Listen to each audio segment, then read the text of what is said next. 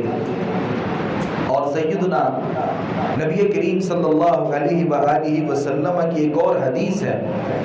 کہ آپ صلی اللہ علیہ وآلہ وسلم نے فرمایا کہ جو جہنمی آدمی ہے، جہنم میں اللہ رب العالمین نے اس آدمی کے جسم کو اور جہنمیوں کے جسموں کو اتنا بڑا کیا جائے گا، ضرس الکافر مثل احد، کافر کے منہ میں جو داڑھ ہوتی ہے، اور حدیث کے دوسرے الفاظ ہیں کہ داڑھ یا جسم یا منہ میں ایک جو دانت ہوتا ہے مثل احد، یہ احد پہاڑ جتنا ہوگا. منہ میں جو لگے ہوئے 32 دانت ہیں، ایک دانت جو ہے وہ جہنمی کا احد پہاڑ جتنا ہوگا. جن لوگوں نے احد پہاڑ کو جا کر کے دیکھا ہے وہ اس بات کو جانتے ہیں، وہ 4 کلومیٹر لمبا احد پہاڑ جو ہے ایک دانت اتنا ہوگا. اور نبی صلی اللہ علیہ وآلہ وسلم نے فرمایا ما بین منکبی الکافر فی النار مسیرۃ 3 ایام للراکب المسرع وَإِنَّ مَجْلِسَهُ يَوْمًا فِي جَهَنَّمَ. اور جہنمی جہنم کے جس جگہ پر بیٹھا ہوگا، صرف اس کے بیٹھنے کی جو جگہ ہے یہ مکہ سے لے کے مدینہ تک جتنا فاصلہ بنتا ہے، ایک جہنمی جہنم میں اتنی جگہ لے گا. اور مکہ اور مدینہ سے جو فاصلہ بنتا ہے 410 کلومیٹر، 410 کلومیٹر میں صرف ایک جہنمی بیٹھا ہوگا. اور نبی صلی اللہ علیہ وآلہ وسلم نے جہنمی کے جسموں کا تذکرہ کیا ہے کہ ان کی جو جلد ہوگی اور جلد کی جو موٹائی ہوگی یہ 63 ہاتھ جو ہے 63 فٹ اس کی لمبائی ہوگی. اور اللہ رب العالمین ایسے لوگوں کو جہنم کے اندر جب پھینکیں گے اور جہنمیوں کی تعداد اس قدر ہوگی، صحیح بخاری میں لکھا ہے قیامت کے دن وہ 1000 کی لائن میں سے ایک بندے کو اللہ جنت میں بھیجیں گے. 999 جس میں یاجوج ماجوج میں شامل ہے، اللہ ان کو جہنم میں پھینکیں گے. آپ تصور کیجئے 1000 میں سے جب ایک بندہ جنت میں جائے گا 999 لوگ جہنم میں جائیں گے، تو آپ جہنم کی وسعت کا اندازہ کر لیں. اور ایک جو کافر ہے 410 کلومیٹر کے فاصلے پر وہ بیٹھتا ہوگا اور کندھوں سے لے کے کانوں کی لو تک اس کا جو فاصلہ ہے وہ 40 سال کی مسافت ہے. آپ اندازہ کیجئے جہنم کتنی بڑی ہے اور جہنم میں کتنی وسعت ہے. قرآن اس بات کا تذکرہ کرتا ہے اللہ جب سارے جہنمیوں کو جہنم میں پھینک دیں گے، 1000 میں سے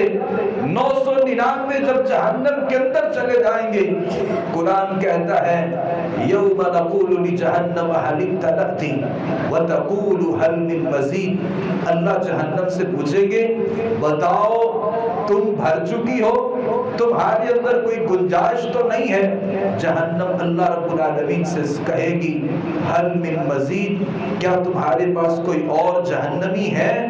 میرے اندر وسعت موجود ہے. پھر اللہ رب العالمین اپنا پاؤں مبارک جو ہے وہ جہنم کے اندر رکھیں گے اور یہ جہنم اللہ سے کہے گی اب میرے اندر گنجائش نہیں ہے. بھائیو، اللہ نے جو جہنم کو بنایا ہے وہ اس قدر وسیع ہے اور اللہ نے اپنے نافرمانوں سے اپنی اس جہنم کو بھرنا ہے. اللہ کے نبی صلی اللہ علیہ وآلہ وسلم نے اس جہنم کا تذکرہ کیا اور اللہ نے اس میں عذابات کا تذکرہ کیا ہے. جہنمیوں کو جب جہنم کے اندر دھکیلا جائے گا اور جہنم کو جب میدان محشر میں لایا جائے گا، حدیث میں آتا ہے قیامت کا دن ہوگا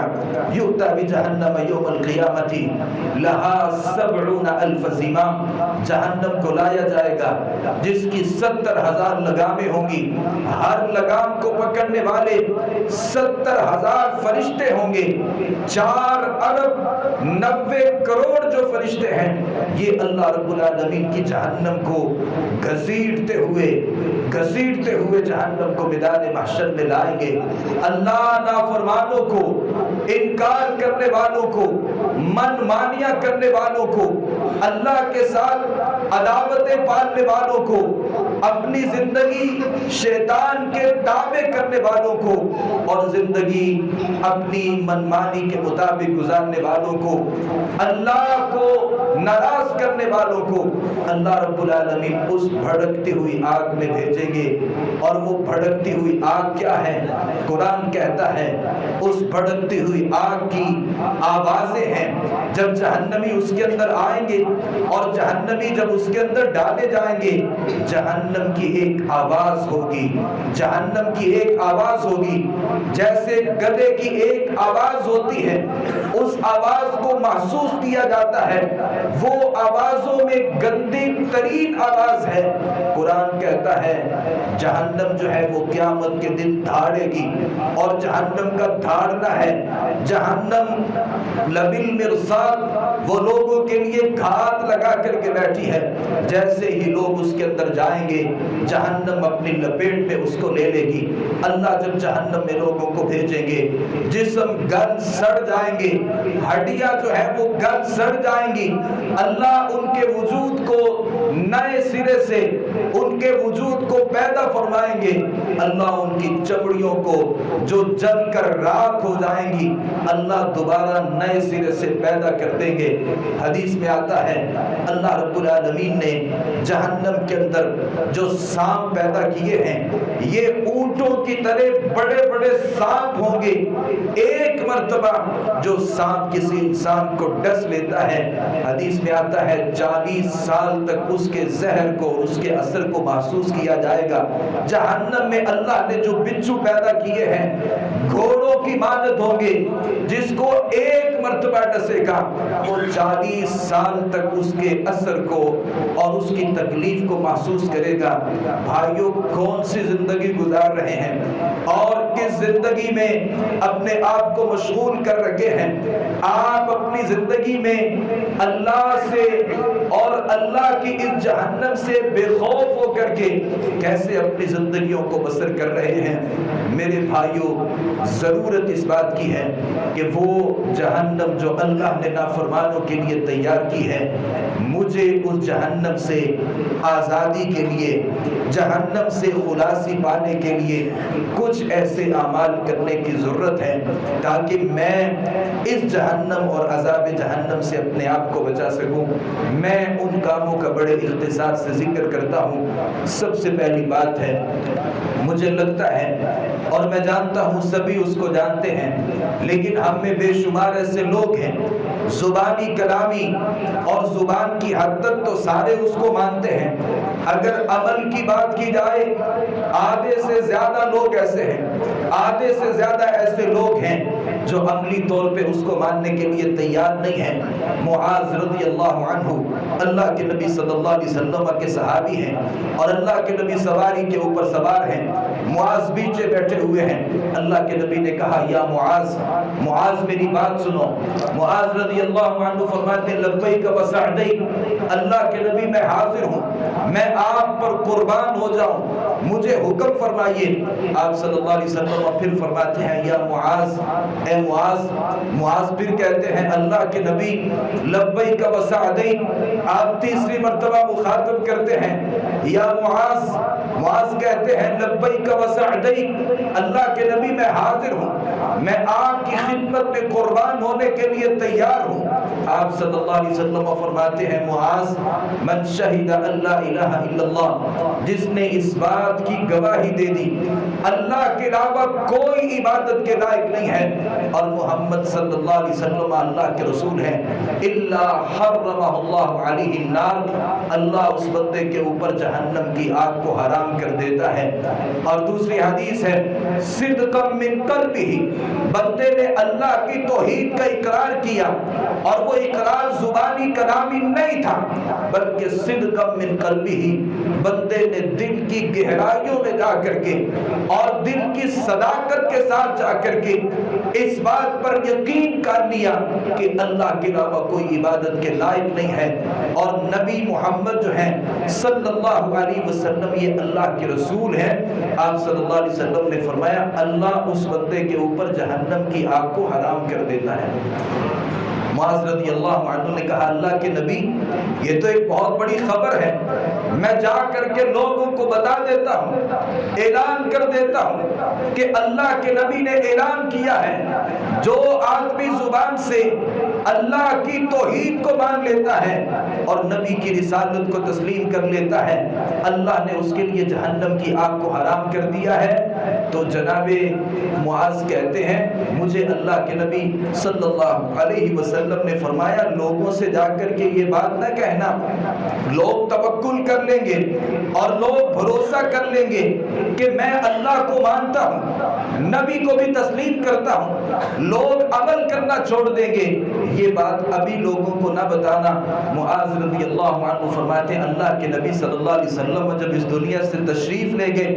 بعد میں میں نے یہ اللہ کے نبی صلی اللہ علیہ وسلم کی حدیث جو ہے یہ لوگوں کو پہنچائی اور لوگوں کو بتائی کہ جو آدمی اللہ کی توحید کو مانتا ہے اللہ کبھی اس آدمی کو جہنم میں نہیں بھیجیں گے۔ اور میں نے بڑی دفعہ اس بات کی وضاحت کی ہے، میں پھر اس بات کو ذکر کیے دیتا ہوں، اللہ کی توحید کا مطلب کیا ہوتا ہے؟ اللہ کے علاوہ کوئی عبادت کے لائق نہیں ہے، اللہ کے علاوہ کوئی پالنے والا نہیں ہے، جو اللہ کی صفات اور اللہ کے جو نام ہیں وہ اللہ کی مخلوق کے نہیں ہیں۔ اللہ اگر داتا ہے تو دنیا میں کوئی داتا نہیں ہے، اللہ اگر دستگیر ہے تو دنیا میں کوئی دستگیر نہیں ہو سکتا، اللہ اگر پالنے والا ہے، بیٹے اور بیٹیاں دینے والا ہے، کائنات میں کوئی بیٹے اور بیٹیاں دینے والا نہیں ہے۔ جو اللہ کے نام ہے وہ مخلوق کے نام نہیں ہے، جو سجدہ اللہ کے لیے ہے وہ مخلوق کے لیے سجدہ نہیں ہے۔ کائنات کا خالق اللہ ہے، اس دنیا میں کوئی خالق کائنات نہیں ہو سکتا۔ جو آدمی ان چیزوں میں اللہ کے ساتھ کسی کو شریک بناتا ہے، جو غیر اللہ کے سامنے سجدہ کرتا ہے، جو غیر اللہ کی نظر و نیاز کرتا ہے، جو غیر اللہ کے سامنے اپنے ہاتھوں کو اٹھاتا ہے، جو ڈھیریوں پہ قبروں پہ جا کر کے اپنی جھولیوں کو پھیلاتے ہیں، بھائیو یاد رکھیے گا باتیں سخت ہو سکتی ہیں لیکن یہ اللہ کے نبی صلی اللہ علیہ وسلم کا طریقہ نہیں ہے۔ آپ توحید کو مانیے، ایک اللہ، اس کے علاوہ کوئی عبادت کے لائق نہیں ہے۔ اللہ کے نبی صلی اللہ علیہ وسلم فرماتے ہیں اللہ اس بندے کے اوپر جہنم کی آگ کو حرام کر دیتے ہیں۔ اور دوسرا خوش نصیب کون ہوتا ہے؟ نبی کریم صلی اللہ علیہ وآلہ وسلم پر نازل ہونے والا قرآن کہتا ہے وَإِن مِّنكُمْ إِلَّا وَارِدُهَا كَانَ عَلَىٰ رَبِّكَ حَتْمًا مَّقْضِيًّا۔ قیامت کا دن ہوگا، اللہ فرماتے ہیں وہ جہنم جو ہے اور اس جہنم کے اوپر ایک جو پل صراط ہے، ہر شخص نے اس پل صراط سے گزرنا ہے۔ اللہ فرماتے ہیں نجات اس بندے کو ملے گی، ثُمَّ نُنَجِّي الَّذِينَ اتَّقَوْا، وہ اللہ سے جو ڈرنے والے تھے، جس کے دل میں اللہ کا ڈر تھا، جس بندے کے دل میں اللہ کا خوف تھا اور جس نے ساری زندگی اللہ سے ڈر کر کے گزاری، وہ صبح اٹھتا ہے دل اللہ کے ڈر سے مغموم ہوتا ہے، کوئی کام کرنے لگتا ہے، اللہ کا ڈر غالب ہوتا ہے، اس کی ساری زندگی اللہ سے ڈر ڈر کر کے گزرتی ہے، ہر کام میں وہ بچتا ہے، بچ بچا کر کے اپنے ایمان کی حفاظت کرتا ہے۔ اللہ سے ڈر کے جو بندہ زندگی گزارتا ہے، قرآن کہتا ہے اللہ اس بندے کو جہنم سے نجات دیتے ہیں۔ میری زندگی میں اللہ کا ڈر کتنا ہے؟ میں جب لوگوں سے معاملات کرتا ہوں، میں جب لوگوں سے عہد و پیمان کرتا ہوں، میں جب لوگوں سے لین دین کرتا ہوں، میرے جب لوگوں سے تعلقات بنتے ہیں، میری جب لوگوں سے رشتہ داریاں بنتی ہیں، میرے جب لوگوں سے معاملات طے ہوتے ہیں، بتائیے ان چیزوں میں اگر اللہ کا ڈر شامل حال ہوتا ہے تو آپ سمجھ جائیے تقوی آپ کے دل میں موجود ہے۔ اور اگر اللہ کی نافرمانی کرتے وقت اور اللہ کو ناراض کرتے وقت، اپنے خواہشات پر عمل کرتے وقت آپ کو اللہ کا خوف نہیں ہوتا اور آپ بلا جھجک اللہ کی نافرمانیوں کا ارتکاب کر رہے ہوتے ہیں، پھر زبانی کلامی آپ متقی تو ہو سکتے ہیں لیکن آپ کے دل میں اللہ کا صحیح معنوں میں خوف اور ڈر نہیں ہے۔ تیسری بات، اگر آپ چاہتے ہیں اللہ مجھے آپ کو جہنم سے آزاد کر دے اور مجھے اور آپ کو جہنم سے بچا کر کے رکھ لے۔ قرآن کا فیصلہ ہے من یطع اللہ والرسول، جو اللہ رسول کی بات مانتا ہے اللہ رب العالمین کے نزدیک یہ آدمی کامیاب ہوتا ہے۔ کامیابی کیا ہے کہ جس آدمی کو اللہ جہنم سے آزاد کر دے، من زحزح عن النار وادخل الجنۃ فقد فاز، جس کو اللہ نے جہنم سے نجات دے کر کے جنت میں داخل کر دیا، قرآن کہتا ہے یہ صحیح معنوں میں کامیاب ہے۔ اور یہ کامیابی اللہ کی بات مان کر کے، اللہ کے رسول کی بات مان کر کے یہ کامیابی حاصل ہو سکتی ہے۔ اپنی زندگی میں وہ آخری لیول کی جو نبی کی اطاعت ہوتی ہے اور نبی کی جو فرما برداری ہوتی ہے اور نبی کی جو اتباع ہوتی ہے، اپنی زندگی میں اسے جگہ دیجئے۔ اگر آپ کے نزدیک نبی کی اطاعت کوئی خاص معنی نہیں رکھتی اور آپ کے نزدیک اگر اس کی اہمیت نہیں ہے اور آپ اپنی خواہشات پہ عمل کرتے ہیں یا لوگوں کی باتوں پہ عمل کرتے ہیں اور نبی کی بات آپ کے نزدیک معنی خیز نہیں ہے، تو یاد رکھ لیجئے آپ متبع سنت نہیں ہیں، آپ کو نبی کی بات ماننی ہے۔ اور چوتھی بات یہ ہے، جہنم سے آزادی بڑا آسان کام ہے۔ اگر کوئی آدمی آزادی کو حاصل کرنا چاہتا ہے، یہ ظہر کی نماز پڑھتے ہیں۔ نبی کریم صلی اللہ علیہ وسلم نے فرمایا من صلی قبل الظہر اربعا وبعدها اربعا، جس نے ظہر سے پہلے 4 رکعتیں پڑھ لی، ظہر کے بعد بھی 4 رکعتیں پڑھ لی، حرمہ اللہ علی النار، اللہ اس بندے کو جہنم سے آزاد کر دیتا ہے، بلکہ اللہ نار جہنم کو، جہنم کی آگ کو اس کے اوپر حرام کر دیتا ہے۔ اگر کسی آدمی کی یہ ایک خاص سنت ہے اور اس کا طریقہ ہے اور اس کی عادت ہے، ظہر سے پہلے بھی 4 رکعتیں پڑھتا ہے، بعد میں بھی 4 رکعتیں پڑھتا ہے، اللہ کے نبی صلی اللہ علیہ وسلم فرماتے ہیں حرمہ اللہ علی النار، اللہ اس بندے کے اوپر جہنم کی آگ کو حرام کر دیتے ہیں۔ ہم عصر کی نماز پڑھتے ہیں اور فجر کی نماز پڑھتے ہیں، اگر یہ ہماری زندگی کا معمول ہے، ہم فجر اور عصر میں کبھی نہیں کرتے، میں یہ نہیں کہتا کہ باقی 3 نمازوں کی ضرورت نہیں ہے، باقی 3 نمازیں بھی پڑھنی ہیں، لیکن یہ 2 نمازیں بڑی خاص نمازیں ہیں۔ نبی کریم صلی اللہ علیہ وآلہ وسلم نے فرمایا، آپ صلی اللہ علیہ وسلم فرماتے ہیں لن یلج النار احد، وہ آدمی کبھی جہنم میں داخل نہیں ہوگا، وہ آدمی کبھی جہنم میں داخل ہو نہیں سکتا۔ آپ صلی اللہ علیہ وسلم فرماتے ہیں جو آدمی صلی قبل طلوع الشمس، جو سورج کے طلوع ہونے سے پہلے نماز فجر کی ادائیگی کرتا ہے، وقبل غروبها، اور سورج کے غروب ہونے سے پہلے جو عصر کی نماز ہے، جو آدمی یہ 2 نمازوں پر محافظت کرتا ہے، 2 نمازوں کو بڑی باقاعدگی سے پڑھتا ہے، اللہ رب العالمین فرماتے ہیں لن یلج النار، یہ بندہ کبھی بھی جہنم میں داخل نہیں ہو سکتا۔ تو یہ بھی ایک بڑا خوبصورت عمل ہے۔ ہماری زندگی میں ایک دعا ایسا عمل ہے جو آدمی اس دعا کو اپنی زندگی میں شامل کرتا ہے، اور حدیث بڑی خوبصورت ہے، بڑی آسان بھی ہے،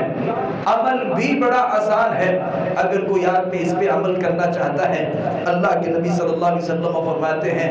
من سأل اللہ الجنت 3 مرات، جو بندہ اللہ سے صدق کے دل سے،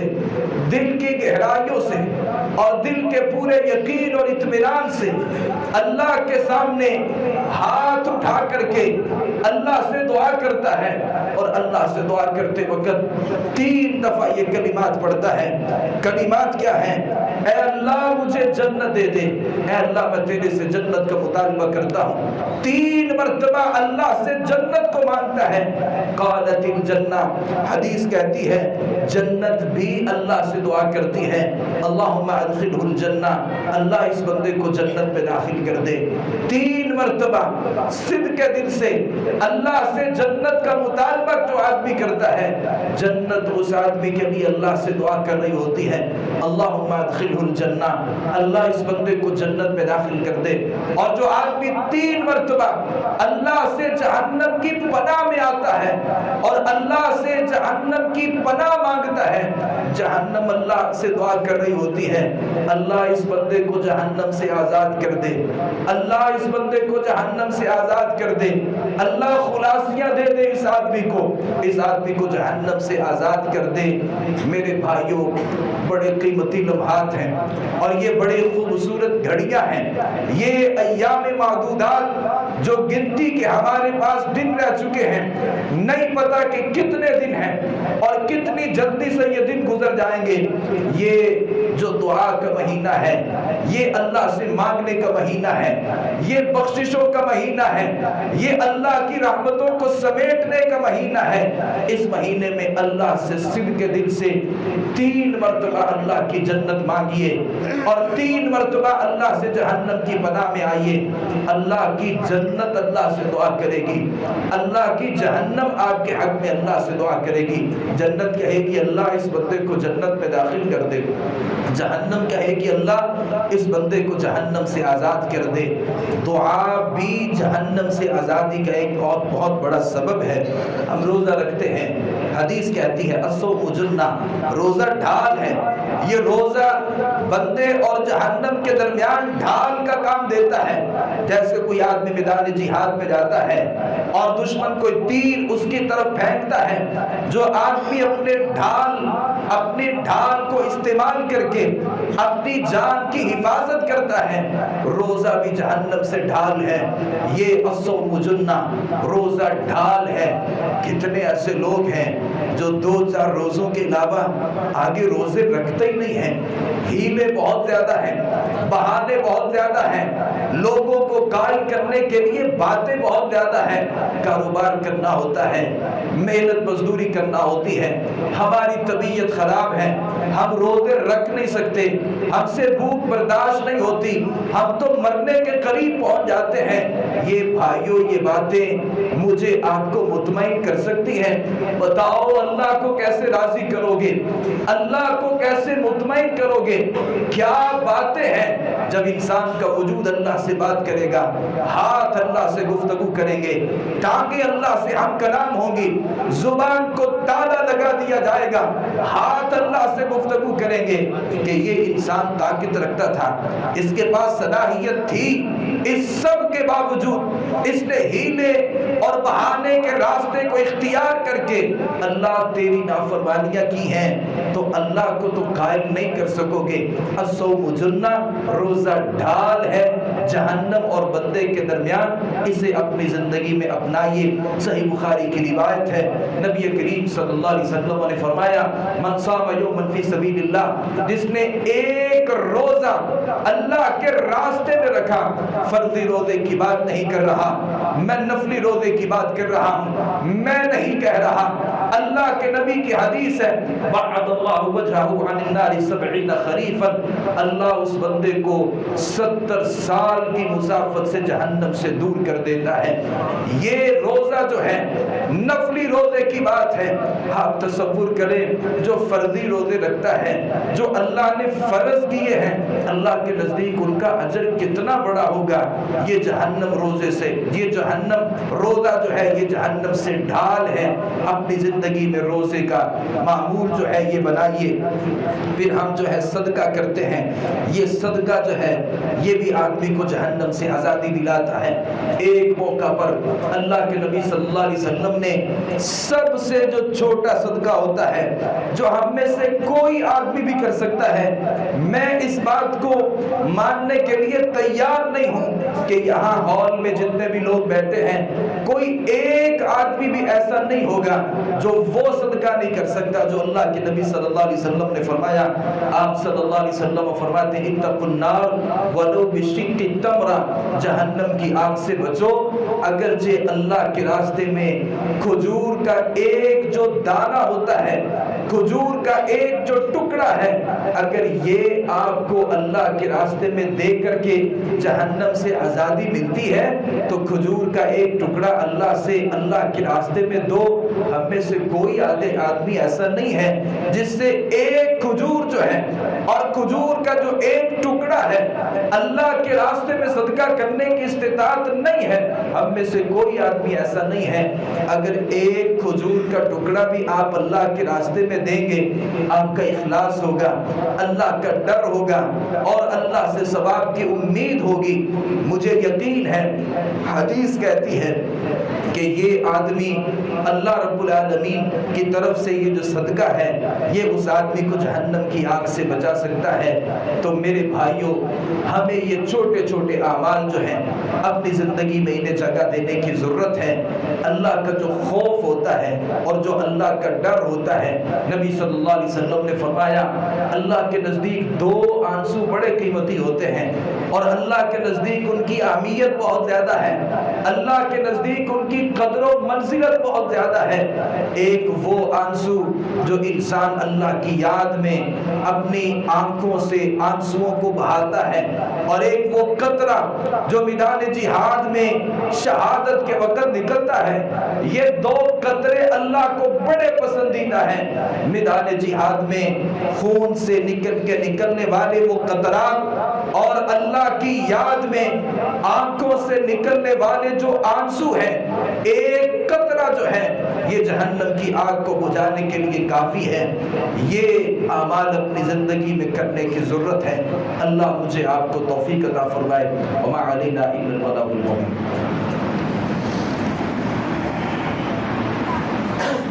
إن الحمد لله نحمده ونستعينه ونستغفره ونعوذ بالله من شرور أنفسنا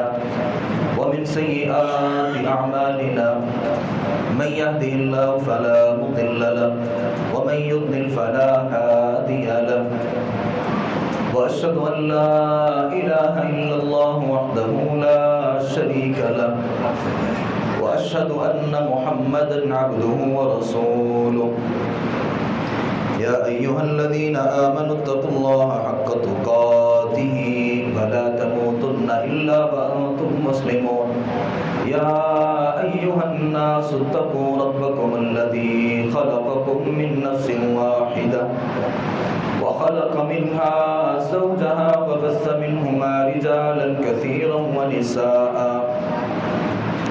واتقوا الله الذي تساءلون به والأرحام إن الله كان عليكم رقيبا۔ سیدنا عمر بن الخطاب رضی اللہ عنہ کہا کرتے تھے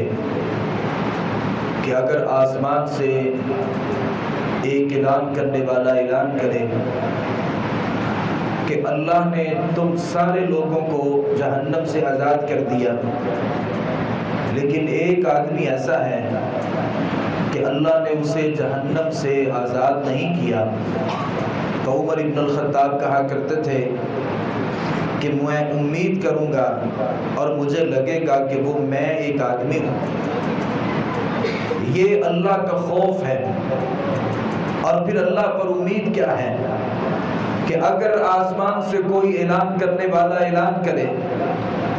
کہ اللہ نے سارے لوگوں کو جنت دے دی ہے، سارے لوگوں کو جہنم میں رکھا ہے، صرف ایک آدمی ہے اللہ نے اسے جنت میں داخل کرنا ہے، تو عمر ابن الخطاب کہا کرتے تھے کہ میں اللہ سے امید کروں گا کہ وہ میں خوش نصیب آدمی ہوں۔ اللہ کا ڈر بھی ہونا چاہیے، لیکن ساتھ اللہ سے امید بھی ہونی چاہیے۔ میں اپنی زندگی کو بے خوفی میں اور عیش و عشرت میں کبھی بھی نہیں گزار سکتا، کیونکہ قرآن نے اس بات کا تذکرہ تو کیا ہے۔ ابو میسرہ رحمت اللہ علیہ کے بارے میں آتا ہے، جب بھی رات ہوتی آوا الی فراشہ، اپنے بستر پر آتے اور اپنی زبان سے ایک جملہ نکالتے، یا لیت لم تلدنی امی، کاش میری ماں مجھے پیدا نہ کرتی اور میں اس دنیا میں نہ آتا، کاش میری زندگی نہ ہوتی اور مجھے پیدا نہ کیا جاتا۔ تو ایک دفعہ بیوی نے سوال کر لیا کہ جب بھی آپ بستر پر آتے ہیں آپ کی زبان پر ایک جملہ ہوتا ہے، یا لیت لم تلدنی امی، کاش میری ماں مجھے پیدا نہ کرتی، میں زندہ نہ ہوتا، وجہ کیا ہے؟ کہا کہ اللہ نے اس بات کا تذکرہ تو کیا ہے وَإِن مِّنكُمْ إِلَّا وَارِدُهَا، کہ قیامت کا دن ہوگا، پل صراط سے ہر کسی نے گزرنا ہے، ہر کوئی اس پل صراط سے گزرے گا، لیکن اللہ نے اس بات کا تذکرہ نہیں کیا، اللہ نے اس بات کی وضاحت نہیں کی کہ ہر آدمی وہاں سے گزر جائے گا یا اس جہنم میں گر جائے گا۔ جب بھی مجھے رات ہوتی ہے مجھے اس بات کی پریشانی ہوتی ہے کہ اللہ نے جب لوگوں کو اس پل صراط سے گزارنا ہے، نہیں معلوم کہ میں وہاں سے گزر پاؤں گا یا اس پل صراط سے جہنم کی گہرائیوں میں گر جاؤں گا۔ میں کس قدر اللہ کی نافرمانی کرتا ہوں اور کس قدر اللہ کی بغاوتیں کرتا ہوں۔ امام ربیع بن خثیم رحمۃ اللہ علیہ کے بارے میں آتا ہے، کسی نے ایک عورت کو پیچھے لگا دیا، جاؤ امام ربیع بن خثیم کو آپ نے ورغلانا ہے، اپنی باتوں میں لانا ہے۔ اب یہ عورت راستہ روکتی ہے، ربیع بن خثیم نماز کے لیے نکلتے ہیں، یہ ننگے منہ سامنے آ جاتی ہے اور ورغلانے کی کوشش کرتی ہے، خوبصورت تھی، حسین و جمیل تھی۔ امام ربیع نے اس سے کہا کہ اگر اللہ تیرے جسم میں کسی بیماری کو ڈال دے اور یہ جو خوبصورتیاں ہیں اور تمہاری جو خوبصورت شکل ہے یہ بدصورتی میں تبدیل ہو جائے۔ وہ عورت کھڑی ہے، کہا اللہ اگر ملک الموت کو تیری زندگی میں بھیجے، وہ تیری شہادت کو کاٹ کر کے رکھ دے اور پھر وہ تب تو مرے، زیر زمین جائے قبر میں، منکر نکیر تجھ سے سوال کرے اور تیرے پاس جواب دینے کے لیے کوئی بات نہ ہو تو تیرا حال کیا ہوگا؟ یہ عورت بڑی پریشان ہوئی، بے ہوش ہوئی، زمین پر گری اور اپنی زندگی کی اصلاح کی اور توبہ کی اور کہا کہ مجھے زندگی کے مقصد کی سمجھ آ چکی ہے کہ مجھے اللہ کو ناراض نہیں کرنا۔ عبداللہ ابن مسروق کے بارے میں آتا ہے، میں نے ان روایات کو پڑھا، وقت مختصر ہے، بات کو اختصار کی طرف لاتا ہوں۔ عبداللہ ابن مسروق مالدار آدمی تھا، اللہ نے بڑا مال و دولت دیا تھا۔ ہم میں سے بہت سے ایسے لوگ ہیں مال زیادہ ہوتا ہے، نافرمانی، عداوتیں اور سرکشیاں آتی ہیں۔ مال زیادہ تھا، لوگوں کو جمع کیا، ایک رقص و سرور کی محفل کا انعقاد کیا گیا اور عبداللہ بیٹھ کر کے اس مجلس کو دیکھ رہے ہیں، محظوظ ہو رہے ہیں۔ لونڈی آئی اور کہا کہ اذان ظہر ہو چکی ہے، نماز پڑھنے کے لیے تشریف لے جائیں، لیکن اپنے کام میں مشغول تھے، نماز کے لیے نہیں گئے۔ عصر کی اذان ہوئی، عبداللہ اپنی جگہ پر بیٹھے ہیں، مغرب کی اذان ہوئی، بدستور موجود ہیں۔ لونڈی آئی اور آگ کا ایک انگارہ جو ہے یہ عبداللہ کے پاؤں کے اوپر رکھا۔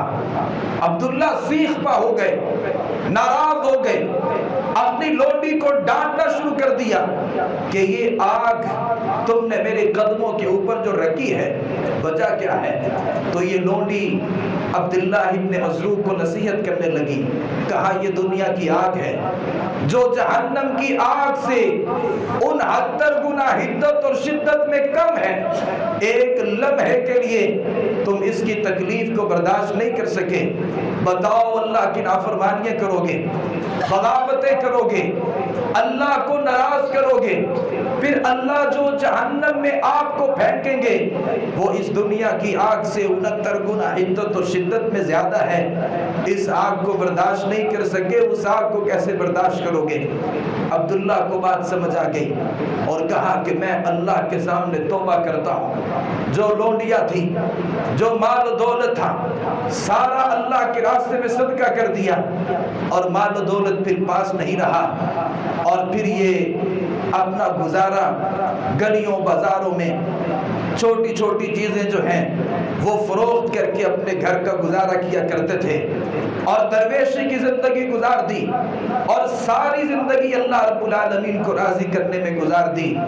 میرے بھائیوں، وہ وقت میری زندگی میں کب آئے گا کہ میری آنکھیں کھلیں اور مجھے سمجھ آ جائے کہ یہ دنیا کھیل تماشا نہیں ہے، یہ اللہ کو راضی کرنے کے لیے اللہ نے ہمیں پیدا کیا ہے۔ زندگی کا مقصد اللہ کی عبادت ہے، اور اللہ کی عبادت سمجھ کے مجھے اور آپ کو اپنی زندگی گزارنی ہے۔ اللہ رب العالمین مجھے آپ کو توفیق عطا فرمائے۔ یہ ایک سوال ہے، اگر حاملہ عورت روزہ نہ رکھے تو اس پر کوئی گناہ تو نہیں ہے؟ اللہ رب العالمین نے اس بات کی اجازت دی ہے۔ حاملہ اور مرضیہ، جو حاملہ ہے اور جو اپنے بچے کو دودھ پلانے والی عورت ہے، یہ اپنے روزے نہ بھی رکھے، بعد میں اس کی قضائی دے تو اس کے لیے کوئی گناہ نہیں ہے۔ دعا فرمائے اللہم اغفر لنا والمؤمنین والمؤمنات والمسلمین والمسلمات وألف بین قلوبهم واصلح ذات بینہم وانصرهم على عدوک وعدوهم اللہم خالف بین کلمة وزلزل أقدامهم وانزل بهم بأسك الذي لا ترده عن القوم المجرمين ربنا هب لنا من أزواجنا وذرياتنا قرة أعين واجعلنا للمتقين إماما اللهم اشف مرضانا ومرضى المسلمين يا شافي الأمراض اشف مرضانا ومرضى المسلمين سبحان ربك رب العزة عما يصفون وسلام على المرسلين والحمد لله رب العالمين.